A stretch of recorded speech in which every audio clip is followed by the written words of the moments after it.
Hello everyone, and welcome back to another update video for Ronin 2072. This month has been pretty crazy for the development of Ronin.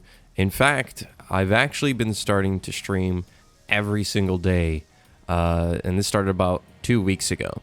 So before we get into this video, I really want to say if you are interested in the development of the game or in game development in general, or just want somebody to chat with, feel free to hop into my stream at twitch.tv/firstcrimson.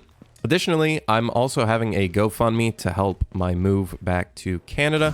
So if you have a little bit of money to spare, I'd love it if you could toss it my way. It really does help.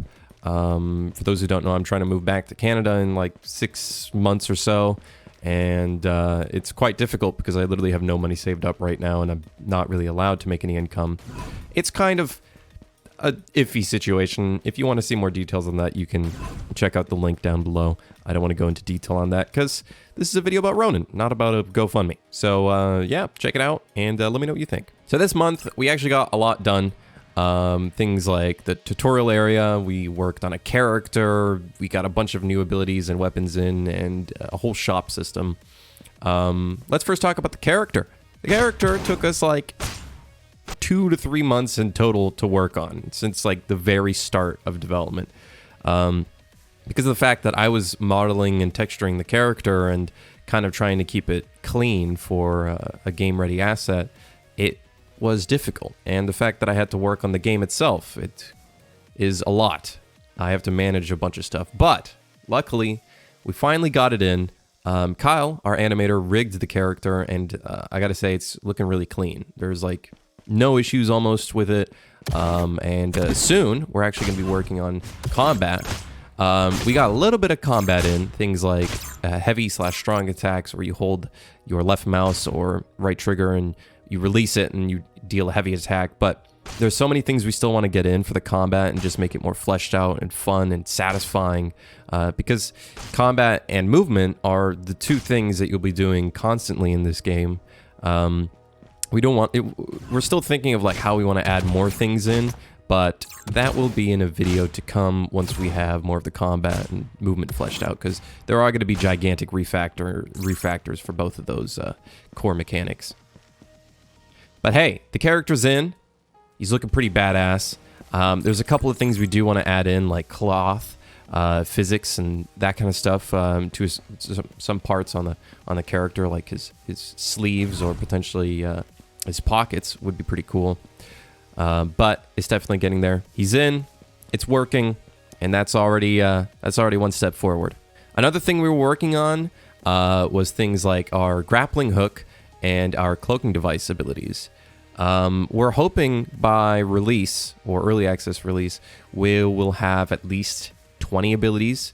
And these are just 2 abilities that honestly really change a lot of things. We have to put a lot of work into these abilities, and the grapple hook is working, but it's not how we want it. I kind of want it to be more like a Pathfinder grappling hook where you can kind of change your direction and even fly a little bit rather than just being pulled towards a spot, kind of like Batman, I guess. So we are definitely going to improve it and polish it up and make it even better, and potentially even have an animation when you're actually trying to grapple on stuff. That's another thing that I really want to do.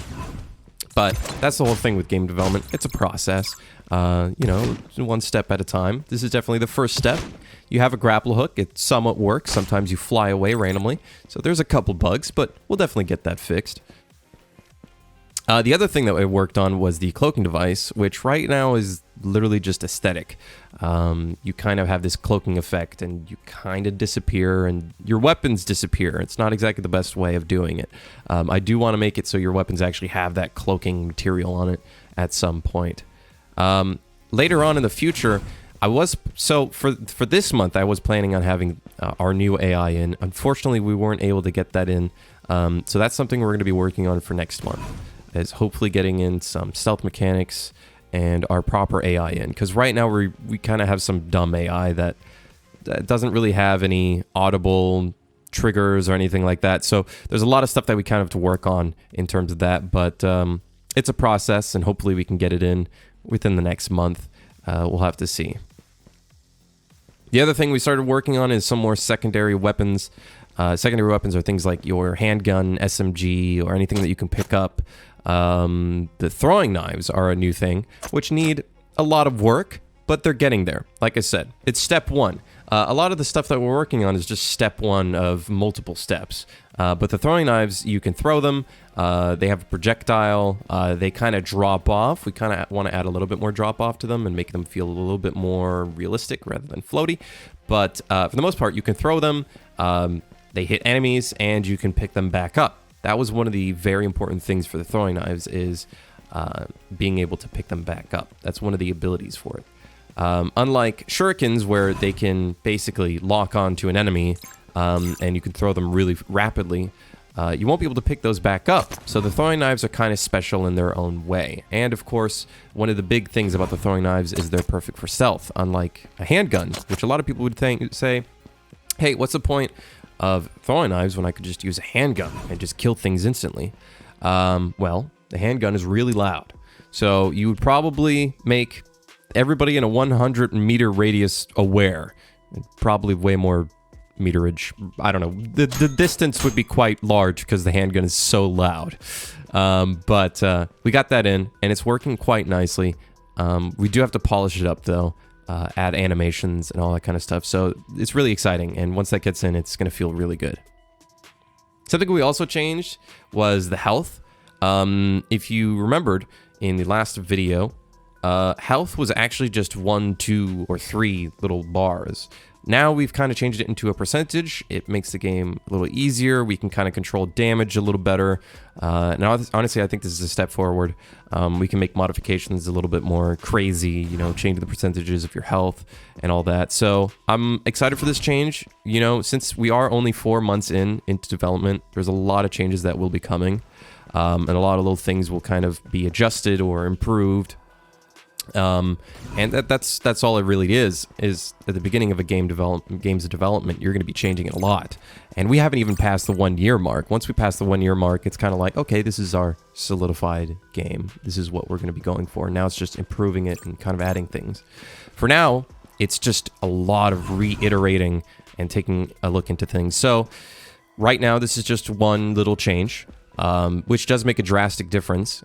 Before, I'd get killed in 3 hits. Now it probably takes 5 hits or something like that. So it's a little easier, and you have a little bit of leverage.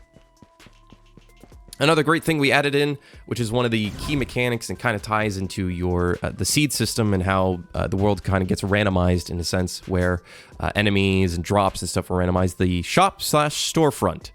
The shop with each seed has different items in it. And sometimes they'll be closed. They'll have no items in it. So at some point, we want to have an animation where once you buy everything out of a shop, they'll close down. And that'll be the same thing for if by default they have nothing in the shop, it'll be closed. So you kind of have to explore the world while you're doing contracts and find these stores. And some of them might have an item that you might like, and some of them might not. We do have to work on rarities for drops. So right now, everything is super random. The prices get randomized from like 0 to 200, just so we can test it out.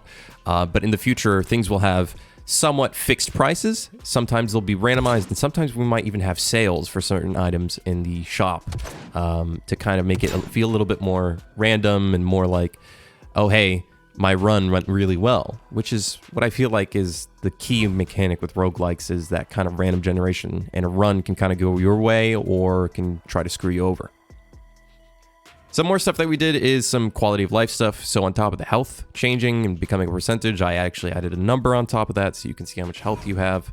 Another thing I added in was in the Ronin info UI, you can now see your abilities in the description for it. And this was something that the testers wanted to kind of see what their abilities are and stuff, because once you pick it up, you don't really know what it is. And that's a little weird. So we finally got that in, and it's working quite well. This whole interface, though, feels really cluttered, and I really want to work on it. So I think we're probably going to be changing it up quite a bit. But, you know, right now it works. The implementation is in. The next thing is just changing up the design so it just looks better. Other than that, that was the latest update for Ronin. I hope you enjoyed. There was quite a bit to go through, and I'm hoping that the next month we'll have even more. things like AI and more to the combat. So that's really exciting. Let me know what you think down below of this video, if I could improve it in any way, and if you're excited for the game. Also, just a little quick reminder, if you are interested in donating at all to help me out in my move back to Canada, feel free to check out the GoFundMe below and check out the stream. I'd love to chat with you and talk about games, other stuff that you're interested in. We talk about everything, so it works out. Anywho, hope you have a fantastic evening. I will see you later.